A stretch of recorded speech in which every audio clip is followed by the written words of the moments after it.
I mean, I think that the gold and silver coming down, Andrew, changes nothing. It's the same game that's always been played. The paper markets push price around and strong hands are accumulating the real metal. I don't think lower prices are weakness. To me, they're an opportunity this time. And I mean that sincerely because this is accumulation. This is positioning. There's a buyer for every seller, and the buyers of this panic are the smart money traders, the people that know the fundamentals haven't changed. And to me, this is only normal sediment reset, to build a fuel for the next leg up. Let's talk about silver for a moment. We talk about this movement down, this correction, which the Bank of International Settlements came out and said, look, this move in their mind is structural, not fundamental. Well, what does that mean? Well, they say that it had to do with the massive influx of metal running into the levered ETFs that all had to rebalance in January, along with the massive increase in margin requirements on the CME that went up over 300% in a month, specifically designed and targeted to squeeze the speculators. Had much more far-reaching effects into the retail industry and the refining industry here in the States. But what it really did is it absolutely blew up all of the speculators who had to post 300% more margin in a period of a month to keep their positions open. When they didn't, selling beget selling, beget selling, beget selling, beget selling, and bang, the price collapses. We see banks like JP Morgan covering at the very bottom. We see massive deliveries, not just on COMEX, LBMA, or Shanghai, but I think it's very interesting. Let's start with China. Bloomberg just reported that the Chinese custom data says that 790 tons of silver were imported by China in the first 2 months of the year. February alone, 470 tons, the highest monthly import volume ever recorded, while the price got its teeth kicked in. So while paper gets pushed down, China was vacuuming up physical supply at every available shelf on the planet like it's never been seen before. This record-breaking accumulation is completely draining Western vaults. In just 6 months, over 120 million ounces of physical silver have been permanently removed from the COMEX registered category. This is not routine trading. It is a historic run on physical supply. And we saw 100 tons of silver leave the Shanghai market in a period of a week. So big money is standing for delivery across the globe. We've seen in the last 6 months, 200 million ounces of silver in the registered category, September of 2025. 6 months later, we're right here and it's about 78 million. So over 120 million ounces have been drawn down in 6 months. Who's doing this? We look at February, here in the States, which is a non-delivery month, right? You can take delivery, but not a primary delivery. Roughly 25 million ounces delivered on COMEX. One of the smaller deliveries we've seen in the last year and a half, but 160% of what deliveries could explain alone, roughly 38.5 million ounces, left COMEX. That's over 2 million pounds. Who is arranging the logistics for this? Who is putting all of those bars on semi-trucks and driving down the street with insurance and logistics, and where's it going? Is there a coincidence that it has been classified a critical mineral? I'm just saying. But we're seeing the same thing in gold too. Massive deliveries, huge deliveries.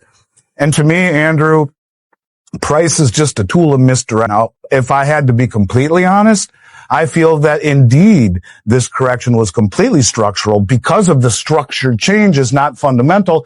And I also feel as though the banks that have been playing these games for a very long time realize, for whatever reason, that being on this side right now in a market where traders have now come to the conclusion that what the West has been doing is a way to control prices, and they figure the way to win the game is to stand for delivery across the globe. We see that, and it's almost as if they're trying to get on sides. And you look at what Ed Steer just said. He said the commercial banks right now have the lowest short position in history in silver. So could the Economic Times be right that the banks in the United States are flip-flopping, trying to get net long, using these drawdowns with massive leverage that is very not organic, let's say, or what's happening with Jane Street and the theories behind that? Could it be that they were using these episodes to go long, to flush out the speculator, to flip-flop sentiment that was wickedly bullish for a while and now has fallen to allow the fuel for the next leg up? Global superpowers are finally waking up to this blatant Western market manipulation. In a historic death blow to the traditional financial system, India just officially completely abandoned the rigged London benchmark, choosing to independently price their domestic gold and silver ETFs moving forward. And you can look at the March 20th Commitment of Traders report, which shows that at the very, very, very bottom, JP Morgan closes 633 short contracts, or 3,165,000 ounces of silver. Just happened to be right at the bottom. And let's not forget about the four glitches we've seen, 2 to the up, 2 to the down, where the price fell. The circuit breakers glitch. Sorry. And on the price up on Thanksgiving night, the servers of the CME group overheat just in the 1,000 commodities that are traded, just in gold and silver, overheat on Thanksgiving night because everyone's trading. Or how about the fact that so far in March, we've already seen 12,532 gold contracts stopped or delivered 1,253,200 ounces of gold, or 8,713 silver contracts. Now, where's my phone? 8,713 times 5,000 is 8713 times. So far there's been 43,565,000 ounces delivered, stopped. It's called issued and stopped, delivered to the COMEX market.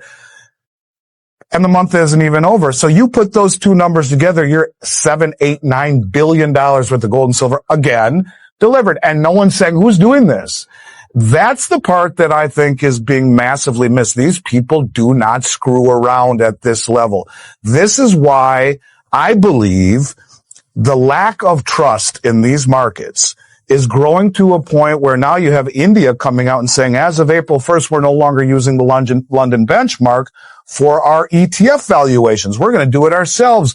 You are having people pull their metal out of the system. At last Friday, 2 million ounces left COMEX in one day out of the eligible category, not even registered. These are people that have metal sitting in these accounts and they're just pulling it out because, you know what? I don't want it there anymore. I don't trust a system.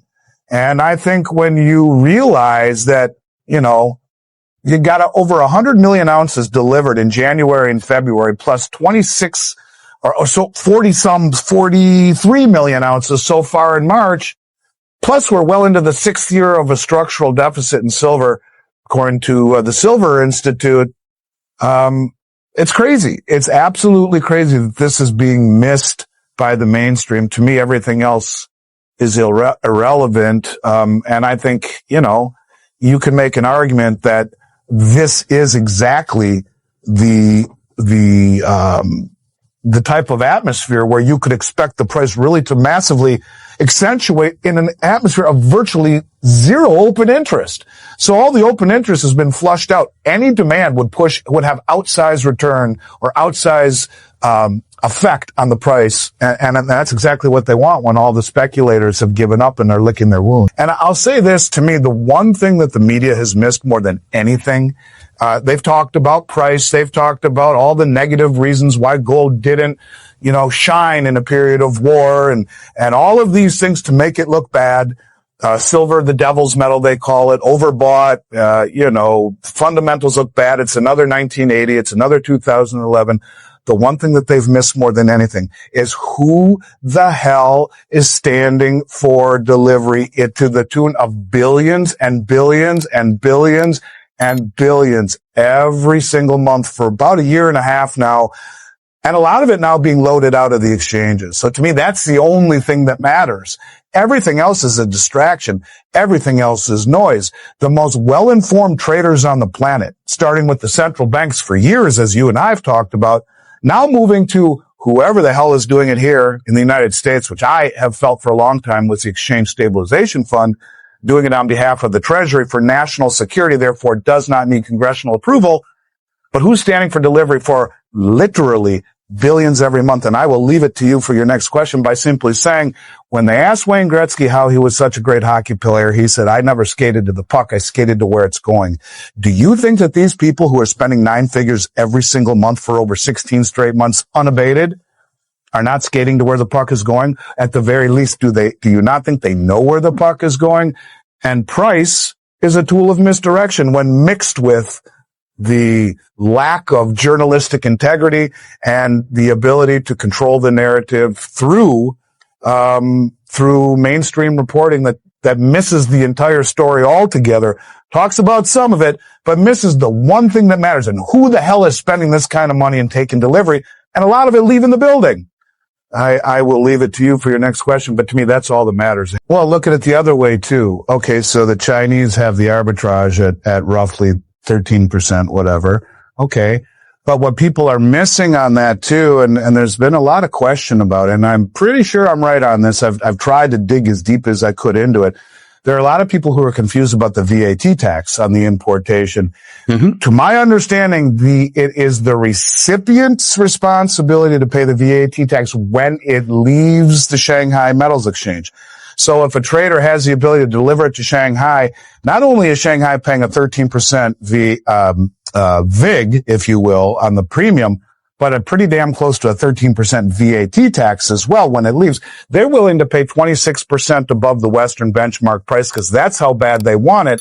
So, you know, you look at it from a standpoint of what really is the price. And then you look at India saying, well, we're not going to even trust the Western price anymore. So let's set that aside for a moment. And then you look at the exchanges that are being built in the BRICS. They are going to build a BRICS metals exchange along with the BRICS grain exchange. And I love the comment that the gentleman who is in charge of the grain exchange made about a year ago when he said, look, you know, we in the West, they don't produce as much grain as we do. They don't consume as much as we do, yet they control the price because it's controlled on COMEX. He said, but with the development of the BRICS grain exchange, that will change. Well, the same thing is happening here now. You will see things change when the Western price just is not looked at as something that can be trusted any longer. And trust is something that when you violate it over and over and over again, whether it be the shenanigans that have happened at the LME or the shenanigans that have happened at the COMEX or the shenanigans with the 8-week delivery delays on a T+1 settlement at the LBMA, and the glitches and all of the things we are seeing, the Western edifice, the Western system, in my mind, by those who understand it, is completely and totally trustless. And I do not think that the players that matter have any intention on allowing this system to go back to normal. They will do all they can to bleed it down as easily as they can and as orderly as they can. A lot of people say, well, why don't they just buy it all up? And the instant gratification syndrome that we have in this country where everything is about now, you know, from cryptocurrency to Nvidia to Apple to gambling to betting on everything. It's all, I need it now. There is no grinding and hard work and laying the foundation anymore. So they dismiss ideas of a death by 1,000 paper cuts. Why don't they just buy it all right now? Well, they're buying it as much as they can across the globe on every exchange. They are importing record amounts as the price is getting its teeth kicked in February. They're flying to China. China is flying to Mexico and South America to buy doré and concentrate at double what the West will send it back and refine it themselves. Everything they are doing tells you they're playing the long game. And at some point, it just seems to me that the privilege that we have had in London and in the United States for all of these years, which has been abused, is understood by the rest of the world. And they are doing what they can to exploit it with things like a arbitrage event that normally would close out like that because the traders would fill it, to whatever they can do to play the game as long as possible, stand for delivery in any particular manner that they can, but not enough to break the system until the system breaks on its own. And I don't know, it just seems we're getting closer and closer and closer to it when you see all of these things like the rumors of Jane Street, where the rumor is similar to what they did in India, that they went from roughly 40,000 shares and a month later have over 21 million shares of SLV, the largest holder. At the same time, they load up on options that profit if the price falls, collapse the price, make a gazillion dollars on the options, lose on the stock price. But you wonder, a company like Jane Street, who's being sued by India, who loads up and is the largest holder of shares that is administered by JP Morgan, who paid the largest fine ever for manipulating the metals market, yet is still allowed to be the custodian of SLV, the world's largest silver trust. You have to wonder at some point, like Grant Williams' his great video he did, things that make you go, And you look at this stuff, and how do you not go, like, how many times do we have to be poked in the eye before we start to say, does this system really, does it inspire any confidence? I don't know how you feel about that, Andrew. I'd love to know your opinion, because I look at this Western system as squandering so much in the way of trust, and now doing it right out in the open. I wonder how long before in countries like India start to do things across the board, where countries just start to give up totally on what the LBMA and what the COMEX have offered for all of these years and start doing it on their own.